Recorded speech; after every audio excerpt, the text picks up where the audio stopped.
my beautiful face. Here we go. Billy Ray Mitchell. I do have on the Rowback polo, and then we're going to bring on Pat Finn. Oh, it's backwards. I got to fix that. Pat Finn's over here, which we're super excited about.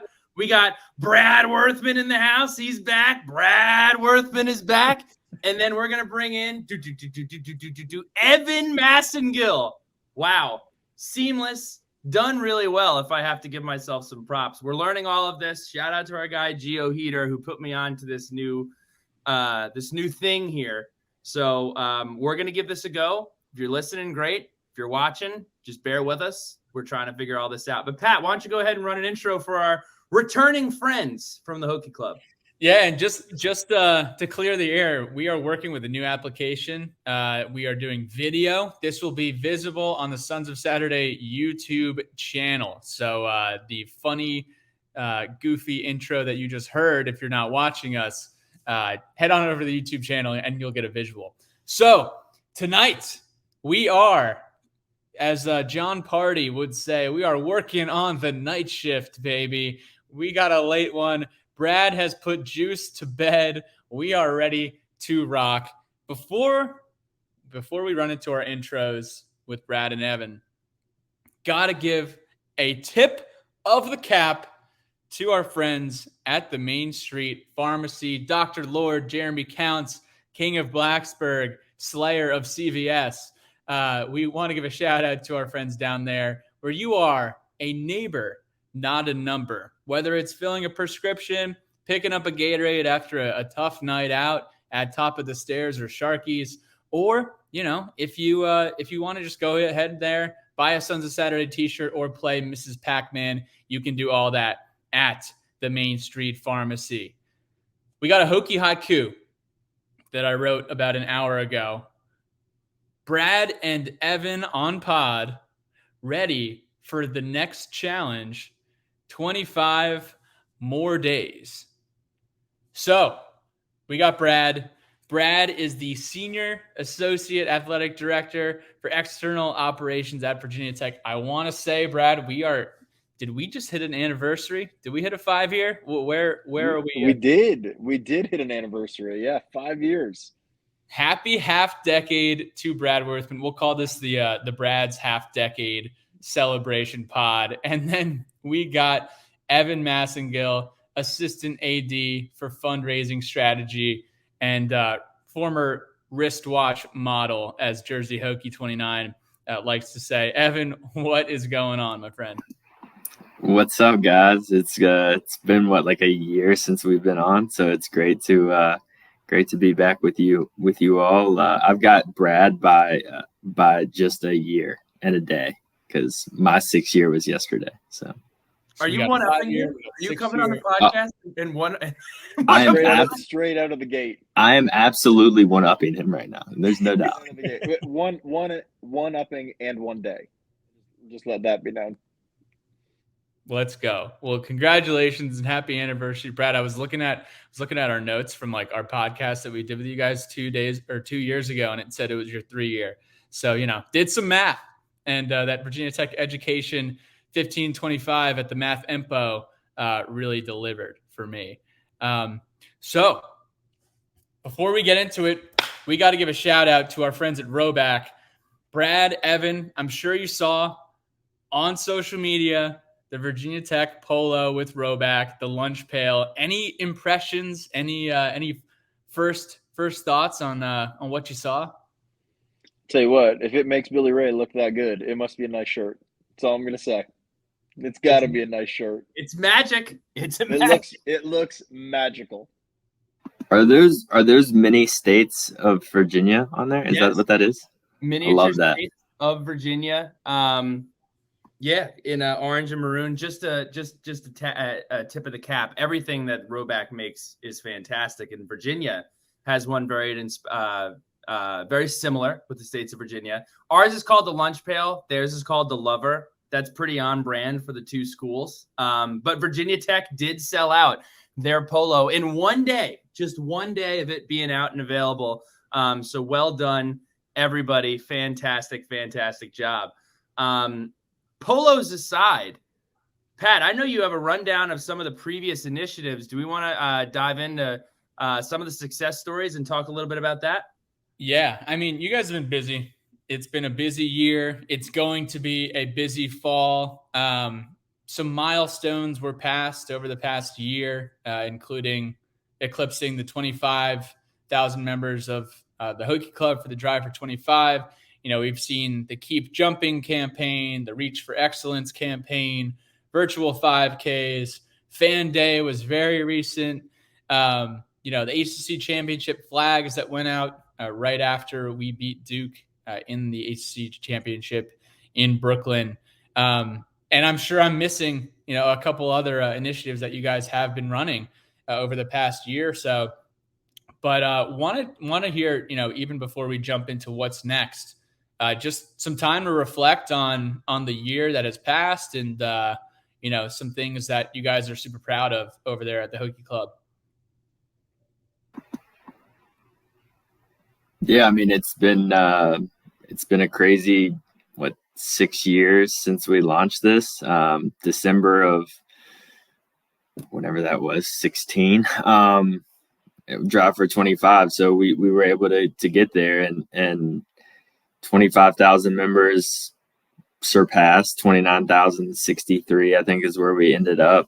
I mean, it's everybody that's worked in the Hokey Club, worked in external relations, worked at Virginia Tech, has poured blood, sweat, and tears into getting 29,000 people.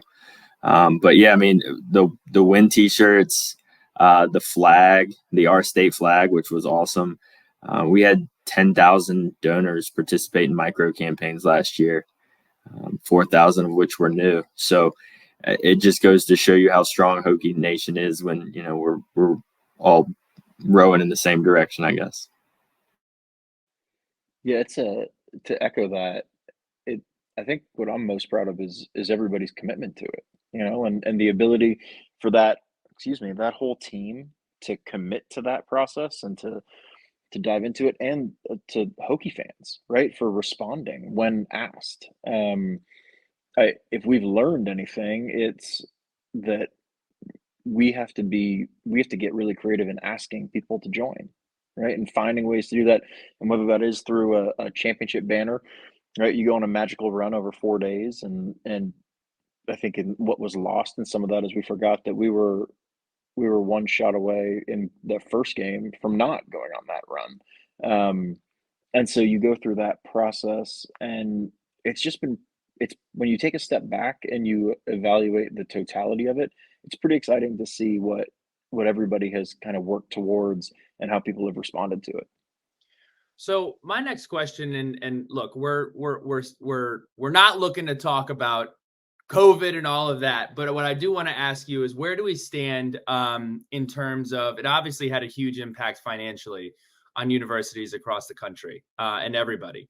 So I know that one of our last conversations was finding a way to recover, finding a way to get back on track from that shortfall. So where do we stand in that, and how has Hokie Nation come through in the way that you hoped that they would to get us back on the road to where we need to go? We'll start with you, Brad.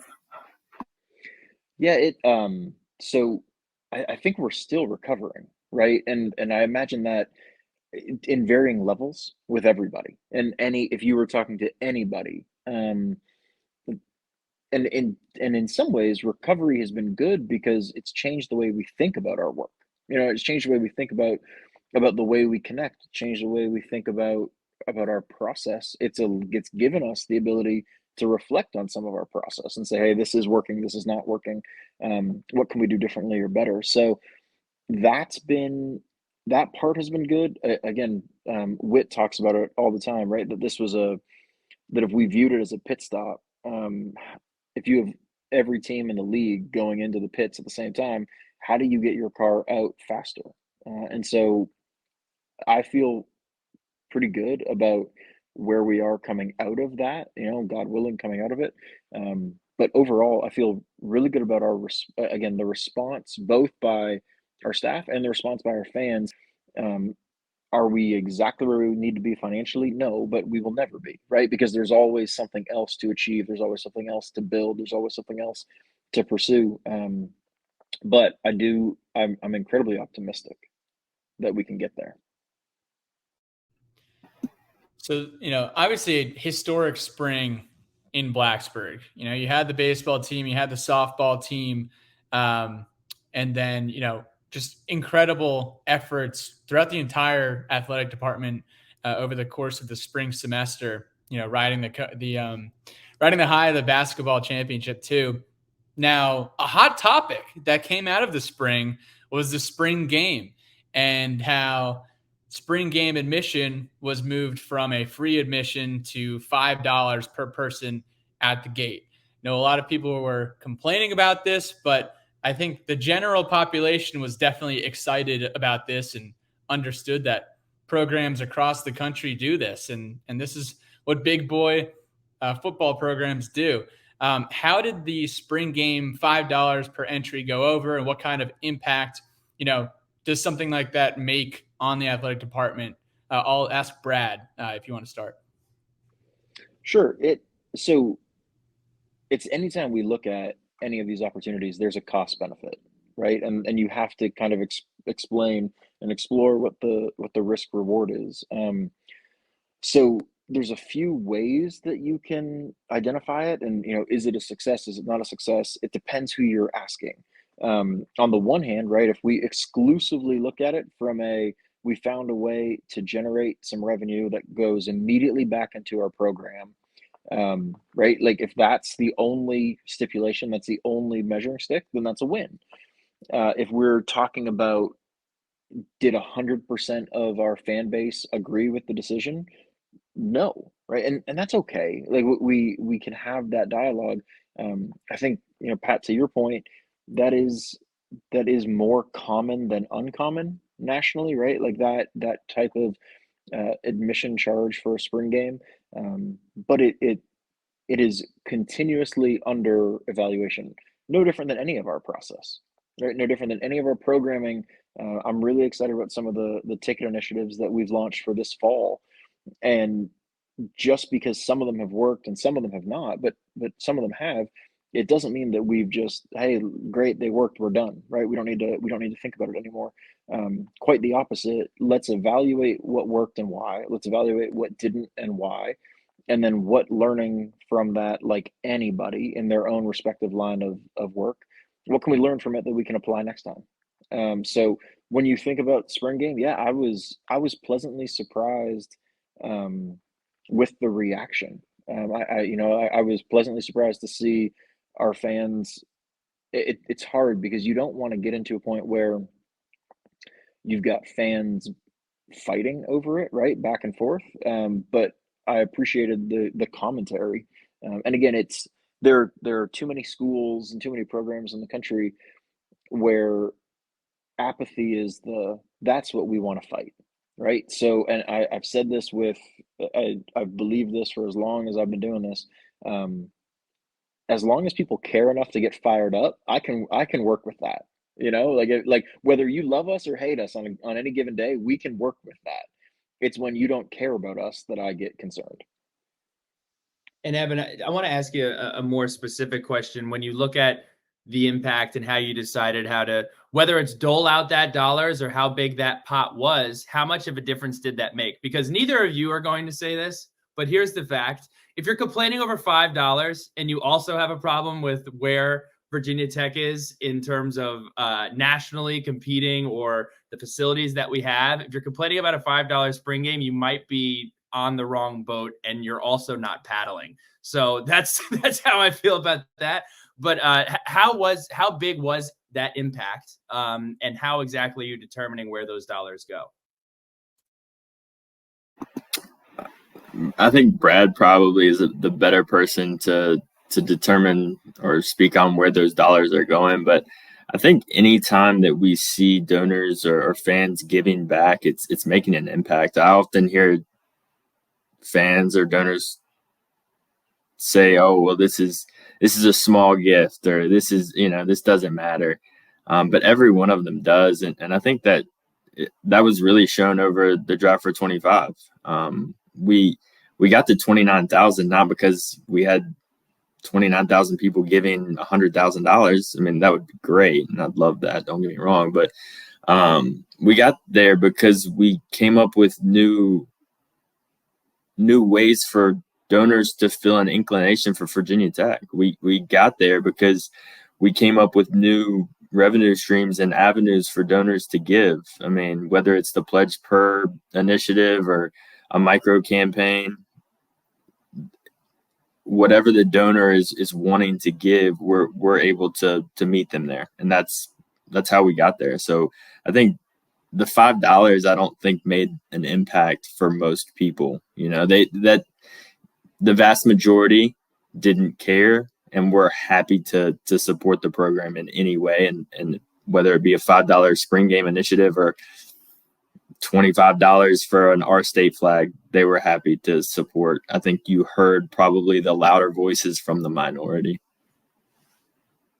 I love it. The next thing I wanted to ask about was the Reach for Excellence campaign, part of the university's massive $1.5 billion Boundless Impact campaign. But where do we stand right now on that campaign? How has that been going? And would you say that this is the new drive for 25? Have we come up with a new buzzword for, strive for 30, frolic through the flowers for 40? What's the new buzzword here? Whew. Billy Ray, you're putting us on the spot here.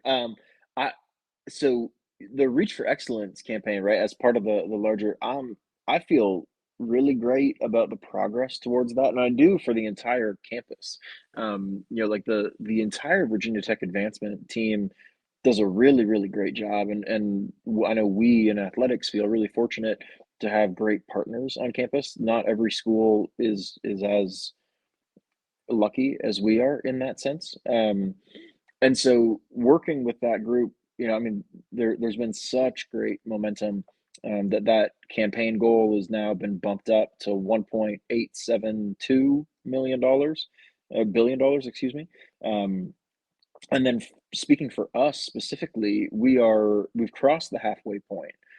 So of the 400 million, we're call it 205, 207, somewhere in that range.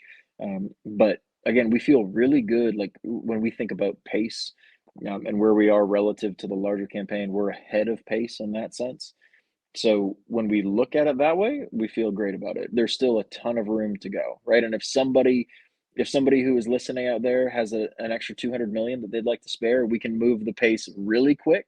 But if not, we've still got work to do, right? So that's exciting. And then we've had some internal conversation about, okay, we've crossed 25,000.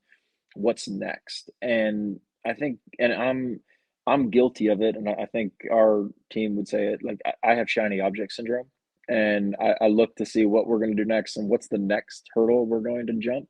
And I think a lot of it comes down to, I don't want this to sound boring, but it comes down to refining our process. We have a lot of people, to Evan's point, we have a lot of new members in the Hokey Club. How do we make that person donate again, right? How do we get you to renew your gift? And so I'm not ready today, at least, to put an official number on, hey, we're trying to get to 35 or 45 or whatnot. We want to be first in the ACC, right? That's our primary target. So we've got one school in our sights because we came in second, and we don't love finishing second in anything. So we've got that as a benchmark, and it's something we're trying to overtake.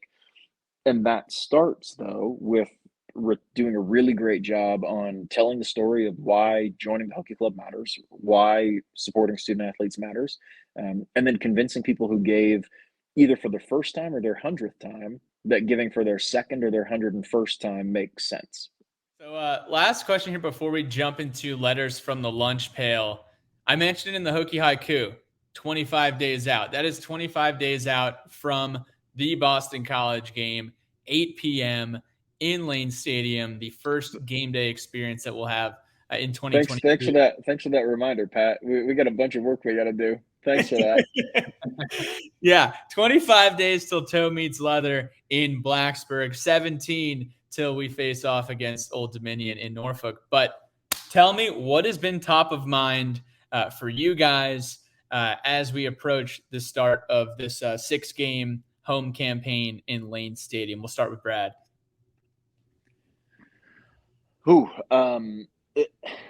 So again, at the risk of I'm not trying to give you boring answers, I swear, it's just the truth. We're trying to double down on a lot of what we worked to improve last year. And so you think about last year, right? Obviously, we want to do a better job working with all of our students, right, and making sure that their experience is amazing and that the people around them have an amazing experience. But then you go down the line to, we onboarded a new concessions partner last year. Candidly, is it an ideal time to onboard a concessions partner in a stadium that they've never worked in, coming off a pandemic, in a global staffing shortage? No, but the contract was up, right? So like that's the situation. That's what we find ourselves in. With that being said, I'm really pleased to heap some praise on our concessions partner. I'm really pleased with their work and their growth and their progress. They're committed to what we're doing. So that's an example of, like, we have, I think, right, what people will see on September 10th and moving forward, it's not just September 10th, it's also the 17th, and then it's the 22nd, and away we go. But we're redoing the outside and the guts of all of our permanent concession stands. So we'll have new offerings in that mix. We'll have a bunch of new offerings in the mix. We'll have some food only concessions. We'll have some beverage only concession stands. So we've heard feedback, right? Using that as one example, we're making meaningful game day experience changes. So that's one piece of it. Then it is, mobile ticketing was a really hot topic last year. But when we went back and looked at the numbers, 97% of all of our accounts used mobile ticketing last year. We were at 91% after game one, and we ended the year at 97% on average down I guess what would have been the remaining 6 games. So again, like, we're committed to that process. We want to improve it now, right? Like, we want to make sure that it's better and that it's more seamless. We'll launch, I'm not trying to put the cart in front of the horse, because we've still got a few bugs to test and fix and work. And some of it too is our mindset right now is we're going to try to get as much perfect as we can, but we're also going to launch some things before they're perfect. And we're going to work and improve, right? No different than what we're doing right here with the streaming platform with you all. Let's try it. And if it works, let's get real-time feedback. It is, in our business, we have, in this example, 6 days a year where we can make changes, right? We don't play football games 365 days a year where we can make a change on a Monday and by a Tuesday it's different. You have 6 days a year. You got 6 opportunities, and you cannot, no matter how many times we test something, you can't replicate 66,000 people coming into Lane Stadium all within a 2-hour window, right? You can't do it. We can run a bunch of beta tests. We can run a bunch of programming. But at the end of the day, a lot of it comes down to real-time trial and error, which doesn't mean we want to error. That's not the goal. We would prefer to have trial and succeed, but there will be some bumps and we'll fix them. So when we think mobile ticketing, right, again, that's an area that we can do it. When I mentioned one of the things with bugs, we're working on a new app with our web partner. And in essence, historically speaking, the app in college athletics was about news and information. Now it's about game day. And so the hope is to have that almost where you treat it like a wallet or a Starbucks app, right? Where all of your tickets, your donation history, everything you have is in that app. And it makes it really, really seamless and straightforward. So, and then you've got all of the things that make Lane Stadium special, right? So everything from skydivers and all the usual stuff, which is not usual because it still makes the hair on the back of your neck stand up. But it is the fireworks and the skydivers. And our home opener it's an 8:00 kick on a Saturday night in Lane. Like, are you kidding? Right? Like, sign me up for that every year. So when we think about all of those things, to summarize it, the goal is to make incremental improvements on some of the new things that we introduced last year. But it's also not to stop introducing new. and to continue to press when possible, in an effort to make an improved fan experience. And again, it's, if anybody is, you gotta crack some eggs to make an omelet occasionally, right? So we gotta make it work. So on from that, our next segment here, we have the letters from the lunch pail, and I do want to forewarn you that nobody pulled any punches. We pulled some punches proactively because they were not punches that we like, but we did let it fly, as Coach Young likes to say. And I'll start with you, Evan, because I'm assuming that this is a large part of your job and your day to day. But Ted Hessing had two questions, and his first one was NIL. And there's no way around it. At the end of the day, people want to donate to make Virginia Tech better. How exactly are you handling any cannibalism that you have seen between NIL and official fund raising efforts for the overall university? Or have you seen that NIL has had a positive impact? How has NIL impacted your ability to fundraise as a university in general? We haven't seen a tremendous impact on fundraising yet. The university announced today a record-breaking year.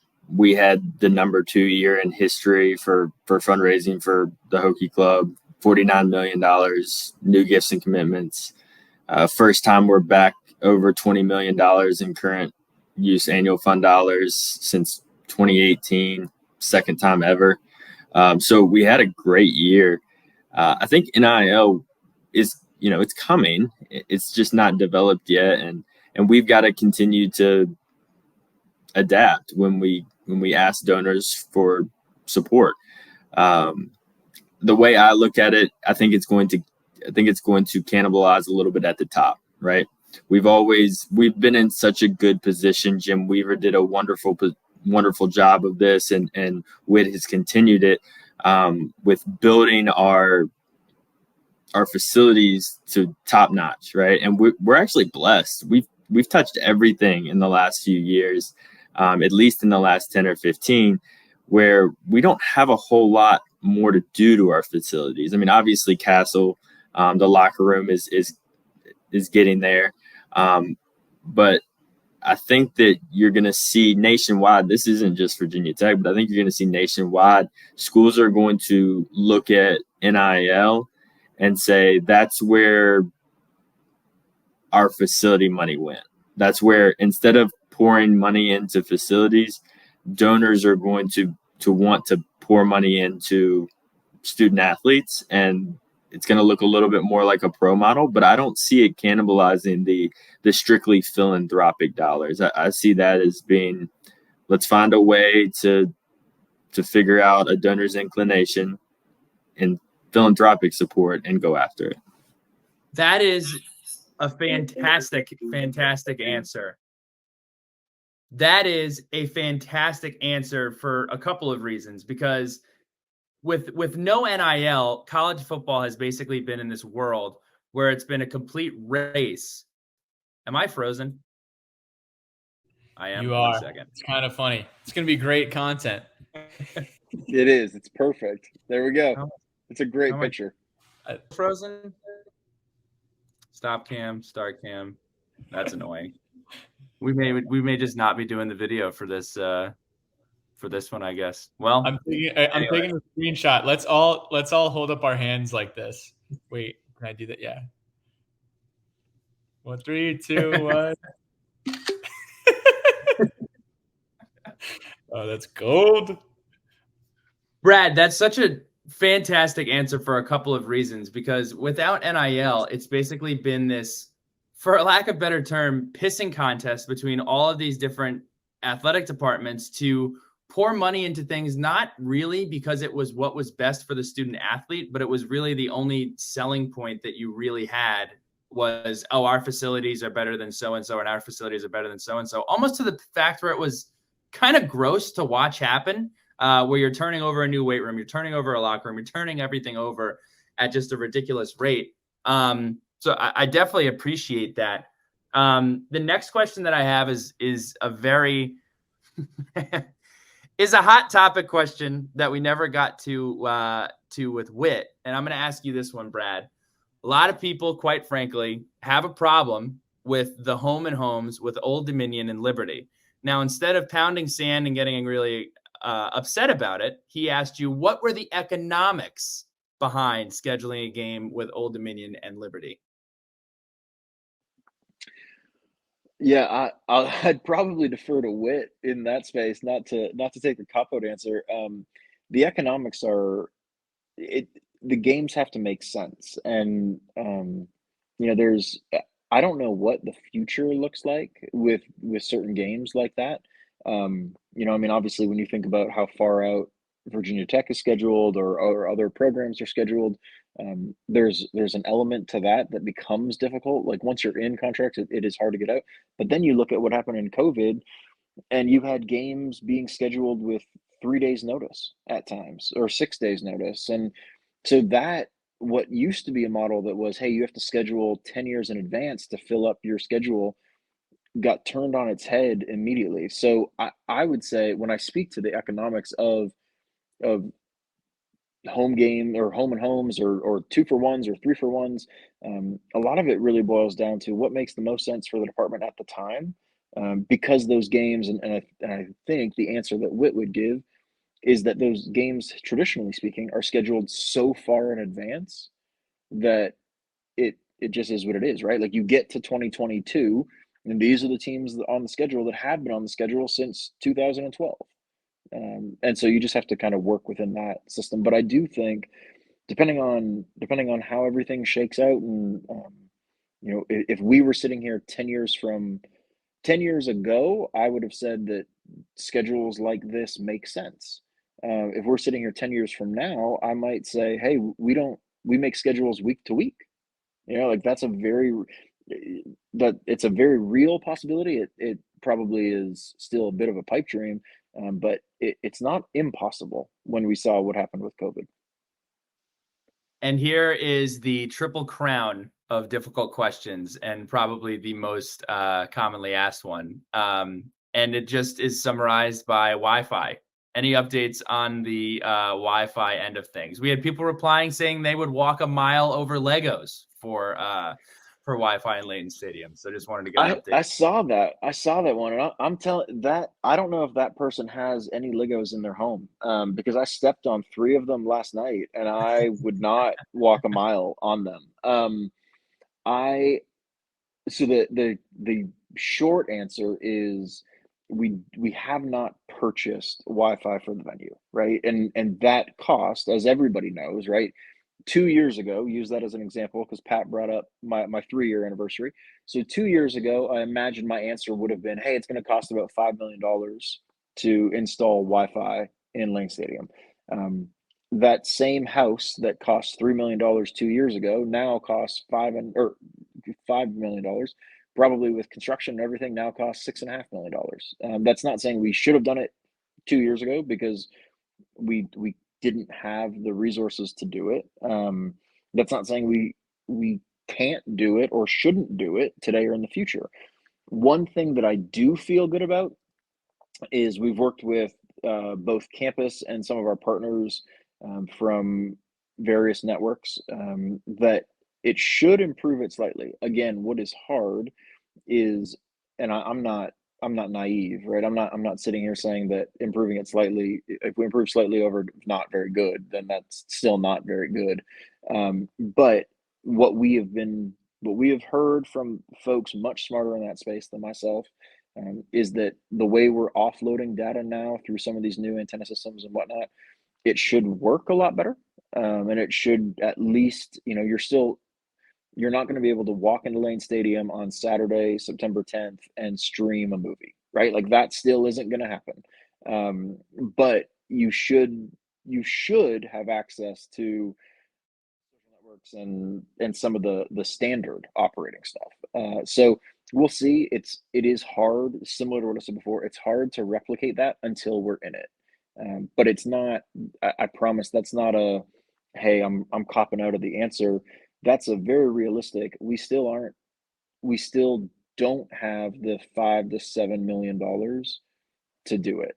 Similar to my comment earlier, if somebody has $200 million, we can close out the deal pretty quick. If somebody has a handful of million that we can put towards Wi-Fi, I promise we'll do it fast. It's just right now, especially coming out of COVID, all of the resources generated have rightfully so been going to support our student athletes, our programs. One of the things that Evan and the group are really proud of is all of our sports specific fundraising. The ways that we can help support our student athletes still have to be a priority. And once those are fully satisfied, then we start picking off some of the larger projects like the Wi-Fi. I rarely do this because everybody gives me a hard time for it. But when I was living in California, when you go out and you surf, you leave your phone on the beach and you get to enjoy the waves. You get to enjoy and everything. you don't check it. You don't check it in the middle of surfing? No, I don't check it. I don't need to do anything because you know why? Because I'm focused on the beauty that surrounds me, and I'm focused on the sounds of the water crashing onto my board and the sound of my head bouncing off of the coral on the bottom of the ocean. So maybe instead of streaming your live TikTok dance performance during the third quarter on third down in a 2-point ball game, we can get a little loud and stand up and make noise. Right? Exactly. Dare I say stand up and shout at that point? Like that. That may be a decent option. That is an alternative. And it like guilty as charged. I want a deal. Trust me when I say I want access to wireless service as well in those moments, for work purposes too, right? But it's not a bottom of the barrel dialogue. I promise you that. It's a top line discussion. But Billy Ray, to your point, let's get out and let's make some noise instead. Yeah. I get upset. I do. I do get upset. I used to do Pat's rant of the week when we first started this podcast. Get off his lawn. I would complain and complain and complain, but there's nothing worse than when they show like the student section, and they show them jumping up and down, and every single kid has their iPhone in their hand taking a video. It's like, guys, Hokie Sports is going to put out an awesome video of you guys jumping up and down. You don't need to put it on your Instagram story or Snapchat story. Enjoy the moment. I don't know. That's we're going to move on to the next question. So Triumph Together. We're closing in on a week away from Triumph Together. I kind of want to hear about high level. I know that this is the second year of Triumph Together, if I'm not mistaken. Want to hear about some of the goals that the team has for Triumph Together. Maybe we'll be able to come down and do another fun video with you, Evan, in the tunnel. We got to get that surfacing next week. But Evan, talk to us about Triumph Together and some of the goals that are in place for next week. Yeah, I mean, Triumph Together actually started as Drive for 25 Day and then Drive for 25 Blitz. So this is the fourth or fifth iteration of a giving day. It's just another avenue of our sports specific. Brad touched on it earlier. We doubled down this year on sports specific giving because we saw how palatable it was last year, and our donors, they reacted. We doubled sports specific giving for programmatic dollars last year. The highest number we've ever hit was $1.07 million for sports specific. We hit 2.2 last year. So that's the reason why we've kind of put so much into pledge per campaigns and crowdfunder campaigns and these 2 giving days that are strictly sports specific, right? This is August 23rd through the 25th, Triumph Together. This is the best way you can help a sport that you care about, or 2 sports that you care about, or all of the sports that you really care about. So make sure that you sign up to be an ambassador. Make sure that you log in on the 23rd and pick which sports you'd really like to support and help out. And ultimately, this is, when we count donors and dollars at the end of the year, this is the building. This is the front porch of that. So to me, I think somebody asked about a stretch goal, and I think a stretch goal for us, I don't want to put something out there I'm going to regret, but I think last year we did 600. I would love to see us do 750 this year. I think that is a major stretch goal, but I also think it can be done. 2,000 donors and $750,000. I'd like that in 2.5 days. It makes my job of renewing, which Whit has mentioned multiple times. There's no drive for 30. There's no drive for 35. It's renew those 29,063 people, right? So that's the goal. I don't think we can fit that on a t-shirt or put that on a flyer, but I admire the focus. Love that. And then the next question comes from Clark Ruland. I think this one's for Brad. What kind of new ideas and collaborations have been pulled from other schools' athletic departments for this fall? For anything game day specific or any new things or new wrinkles, maybe even some surprises? I don't know. So, Pat, I actually read that, and I thought he was referring to fundraising. So I'm going to let Brad have it up next, but I just kind of wanted to touch on something really interesting that happened this summer. NACTA is something that we do every year, right? It's college athletics conference for fundraising, for external marketing, ticketing. There's 5,000 people there, right? And we do look at what other schools are doing, and we do try to make sure that we're doing everything we can to model after the best. But I was sitting in a presentation on sports specific giving, and someone tapped me on the shoulder from a school out west and said, "You guys at Virginia Tech really should be doing this presentation because they don't hold a candle to what you all are doing." So we're not looking for what everybody else is doing. They're looking at what we're doing and trying to copy it. Not to say that we don't take a thing here or there, but. So the next question is, and if this wouldn't be a cop out, because I actually don't know if you have any involvement here, but we have talked about this new ruling that came down from the Blacksburg Council regarding Center Street. So students are wondering, first of all, I have no idea what that's going to look like for students next year at Center Street. Personally, I can't stand it, but from a Hokie Club perspective, students want to know what kind of events are planned student specific if Center Street may not be an option, or it doesn't look like something that is going to be the same moving forward. Are there any specific student pregame events or things that they can look forward to this upcoming year? Yeah, so I don't want to speak to, or I can't speak to all of I don't necessarily understand all of the rulings and the policies and procedures on the town of Blacksburg side. What I understand is like Center Street doesn't go away.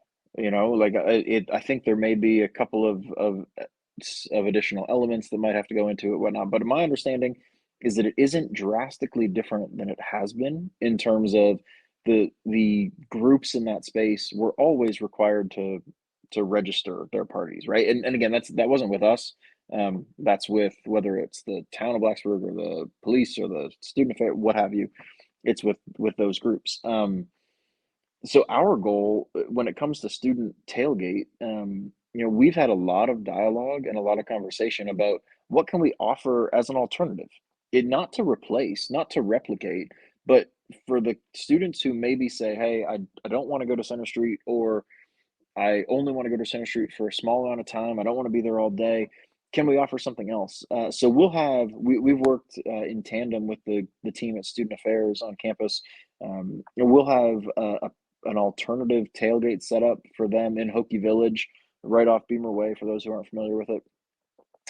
We have live music and bands and food trucks and beer garden in Hokey Village at every game. So we've got some options. Some of those options have been there for a while. I just don't know that historically we've catered them to students. And that's one of the pieces that we've talked about with our partners at Student Affairs.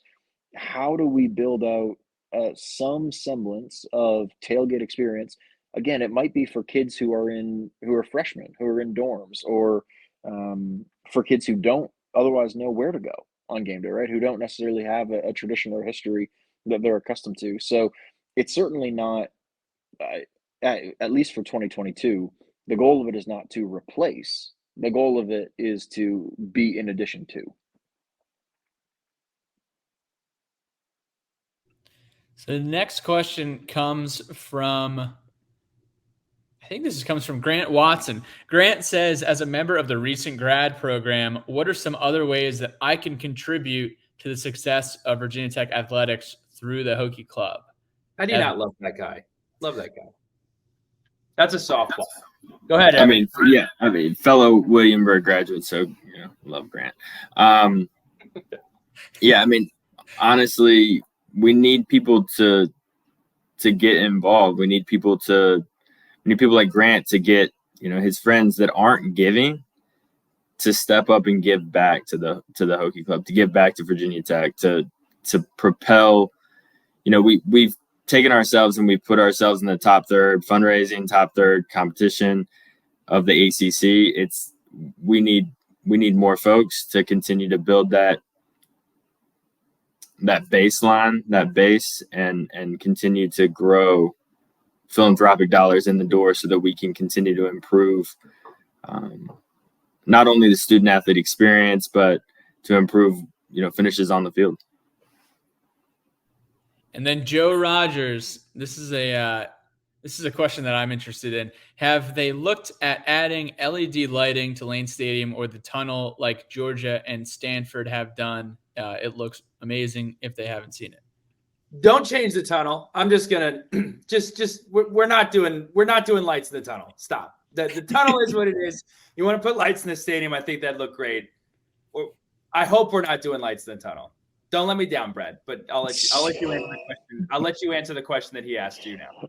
I'm terrified to answer the question now. No, I'm not. I'm kidding. We added some LED lights in the tunnel for some of our video work.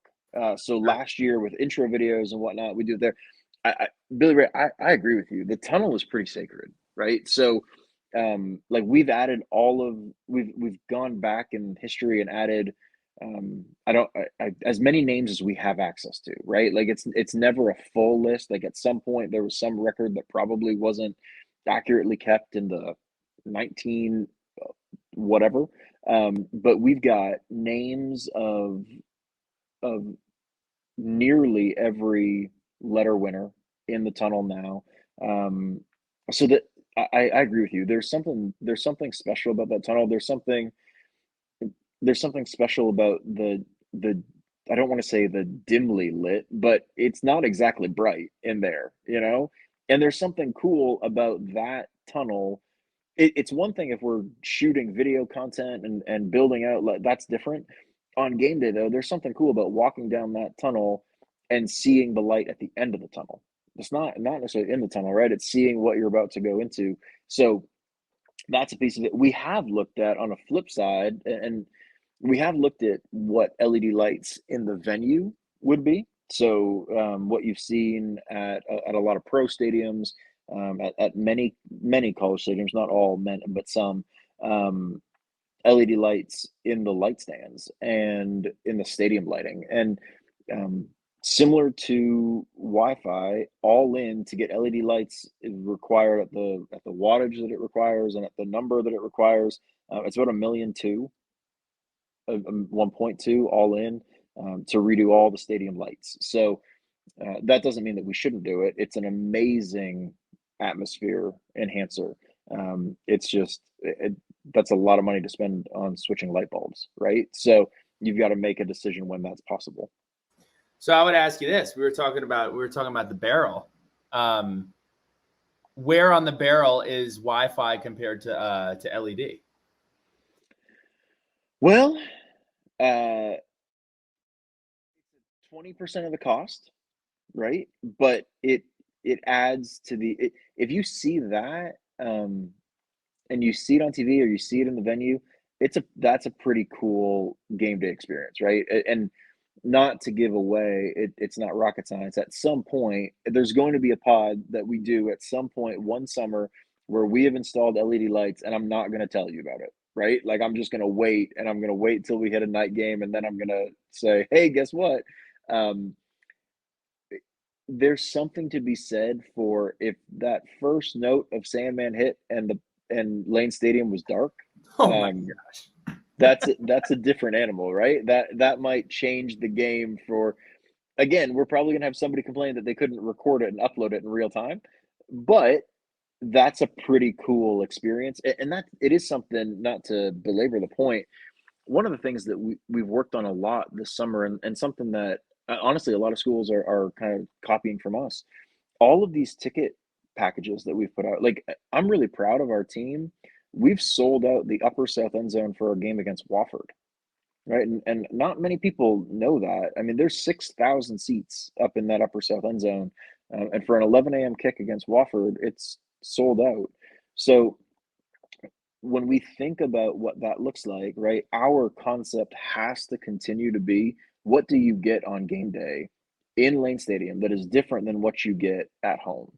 And so, you know, Wi-Fi is not a differentiator in that space. Again, that's not me saying we shouldn't have it. I'm part of the digital generation. I want it to. But adding a fan experience moment, like we score a touchdown on an opening kickoff, or we are about to hit enter Sandman and the place goes completely pitch black. Those are pretty cool things that you can't replicate at home. Yeah, I know you didn't ask for this, but I think Pat and I are both in alignment that we would like LED closer to the top of the barrel than the Wi-Fi. But I know you didn't ask, but if you were curious. Noted. No, I'm not in a different camp than you are on that, right? To appease the masses, let's just say I'm split on the decision. But one is 5x the price. And speaking of camps, you know whose camp I don't want to be in? The person complaining about not being able to film it because we're doing an awesome light show. So don't be in that camp. That camp sucks. Nobody wants to be in that camp. I promise when we do that, we will have a better camera angle than anybody else who's there, right? I promise. And we'll put out a great video about it. We know Jordan Long will be all over it too. The next, all right, so only a few more, and then we'll let you guys go to sleep. And for those of you, tip of the cap to both of you. It's 10 o'clock. Everybody's looking to go to bed, so I appreciate y'all jumping on with us. It always seems to be late night chopping it up with us, so we appreciate your time. Last few, Grant Watson. Here's the Evan fan club chiming in. Are you going to compete in American Ninja Warrior anytime soon? No, I'm not. But there was a guy from Lynchburg on there yesterday, evidently. So go that guy. Go that guy. But no, I'm not, Grant. I'm sorry. We'll save the real question for the end. But here are some more fun ones we got. Who do you guys consider to be the most athletic SID, and why is it Ethan Agwiwi? I mean, there's no question. It's definitely Ethan. I mean, he's Guam's national champion in wrestling. I mean, there's just no competition there. With no disrespect to any of our other staff members, I saw Ethan doing a one-armed pull-up today. So with no disrespect to anybody else, he may be the most athletic SID in the country. I mean, I think it's facts. Yeah. And then the last fun one we have comes from Noah Nichols. Evan, if you had to return to McDonald's for an eating competition, what would you change? So he's referencing we got bored during COVID, and for lunch one day we went and we thought we could eat 20 singles from McDonald's in a sitting. For the record, just a terrible judgment right there. I'm gonna put that out there. We ended up only being able to do 10, but I did win, and I think I did it in like 11 or 12 minutes. I would say probably chicken nuggets. I feel like I could down a ton of those things, like more than the average human, pretty quickly. Back in my Billy Fat days, I did actually eat. I ate 16 McDoubles from McDonald's. So if you're looking for a challenge, there's one to match. Now I don't do that anymore, but I thought that was cool. It wasn't cool. It was actually gross. But 16 like in a month? No, like, 16. What? Like we'd go to when I was in high school, we would all go to McDonald's and we'd scrounge together $20 and we'd be like, yo, if I go to McDonald's with $20, I can get 20 hamburgers, and we'd just see how many of them we could eat. And the most I ever ate was 16. So yeah, not something I suggest. Last one here from the fans. Pete McGee asks, I love this one. For folks attending a home game for the first time, what are some not so obvious game day experiences or details that have been enhanced or added in Lane Stadium recently? It's a great question. And one of the things too, like my comment on the ticket packages that we've been working with, one of the things I'm really excited about, and I'll use some stats. This is not to creep anybody out, but we track on these things, right? Like everybody, we want to improve. We want to find what's working, what isn't. When we look at, so we there was one ticket package in particular for the Boston College game. That is, it's in the upper south end zone. Whatever goes with it. What's really exciting about it is that of the accounts that purchased 80, and there's roughly a little over 2,000 total seats in that. But of the accounts that purchased, 86% of them did not have a ticket last year. Of the accounts that purchased, 35% of them have never purchased tickets before. And of the accounts that purchased, 70% of them live over 100 miles from Blacksburg. So we've got a few categories there, right? You've got 86% of people who didn't buy a ticket. Doesn't mean they didn't attend, but they didn't buy a ticket in 2021, which also means they didn't get one in 2020 because no one could. So there's a chance that those people haven't been to a game since 2019. Then there's a third of them who have never bought any ticket in our system for as far back as our records go, which I think is the early 90s. So there's a lot. If you're new to Lane or you're coming to Lane for the first time, the easy ones especially if you have kids, go to Hokie Village. Be there, right? It's a great tailgate alternative. It's got family zone and kid zone, and you can get buttons and stickers that say it's your first game at Lane Stadium. When you go inside, we've got turkey legs, obviously, that are a must purchase. We've got those in the southeast corner of the stadium. And then there are some portables that we're working on as well to get them into a few more places. Got to give a shout out to the Dairy Club, right? Like you have to get a milkshake somewhere in there, whether that's in Lane or in Castle, got to do it. And then other than that, like this sounds ridiculous, but come early, be loud, and wear whatever color we ask you to, right? And if we don't ask you to, wear maroon. And get in there, get in early. Like it's all in.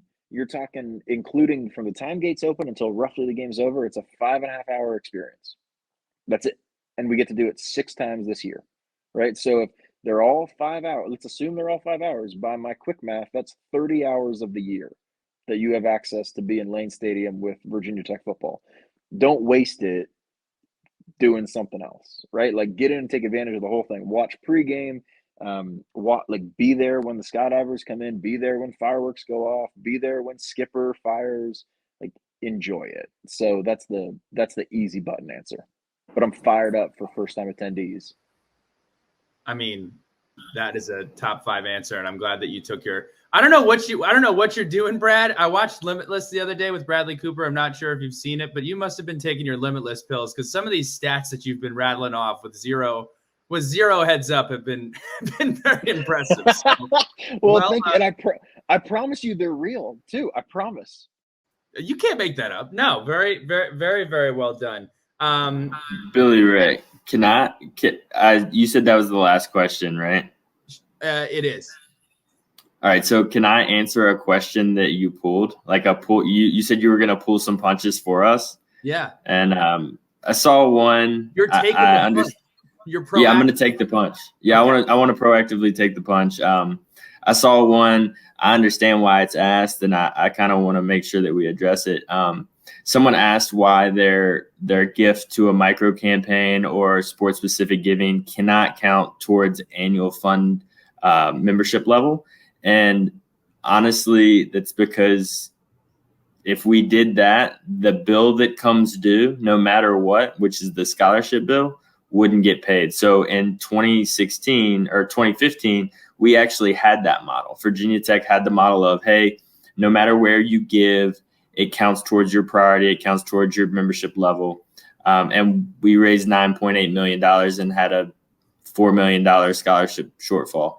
And that was consistent over time. So, ultimately we have to pay the scholarship bill first. That's the most important thing, because that's why we're here. We're here to give student athletes a first-class education and a first-class experience at Virginia Tech. And then after that, we definitely want to support them and add to any programmatic needs that they have in their athletic endeavors. But we have to take care of the scholarship bill. Evan Massengill, man of many talents, and takes voluntary punches to the face and returns the punches without hesitation. Excellent, excellent job by both of you. I had a ton of fun. I can't thank both of you enough for your time and your efforts to make those 6. It's crazy to think about it. Every year for 365 days a year, we're thinking about 6 Saturdays with our best friends in our favorite town and just enjoying every single second of it. And there's so much work that goes into it to make those 6 days special. So thank you. And we're so ready to take it all in and enjoy it. So I'll leave with this, and I'll start with you, Evan. Just closing thoughts, any shout outs that you have, and any message you may have for fans as they get ready to head back to Blacksburg for those 6 Saturdays. We just appreciate you all, Billy Ray, Pat, Grayson, the fans, the donors, everybody that's supporting Virginia Tech athletics. We couldn't do it without you. 600 student athletes get to come to school at the best institution in the country in Blacksburg because you all support Virginia Tech athletics. So thank you all so much. Shout outs would be to the entire Virginia Tech athletic team, the external team, digital. They're killing it. Kyle Bruce and his squad, Dylan and Helica, they're doing a great job, and really they're the motor that drives all of our communication from the Hokie Club. Our Brad mentioned it earlier. Our partners across campus. I mean, Ann Lehman, Monisa, Rhonda, John Torgett, CG, everybody over there is so supportive and really makes our job easier to do because they support athletics. Virginia, anybody that wants to tell you that the university doesn't support athletics is dead wrong. So those are my closing thoughts. Brad, your turn. Good luck following that up. Yeah, you 5 minutes ago you compared me to Bradley Cooper, and I don't. It's just rattled me. I don't know how to overcome that. It's the first time in my life, other than sharing a first name. That's the extent of it. I would echo Evan's commentary. We're just really thankful. We're really grateful, and that it's not lip service, I promise. I'm really thankful for the team I get to work with every day. I'm really thankful that they take punches on the chin, as you mentioned, and keep on moving. And they are committed to the process, and they're committed to doing the work.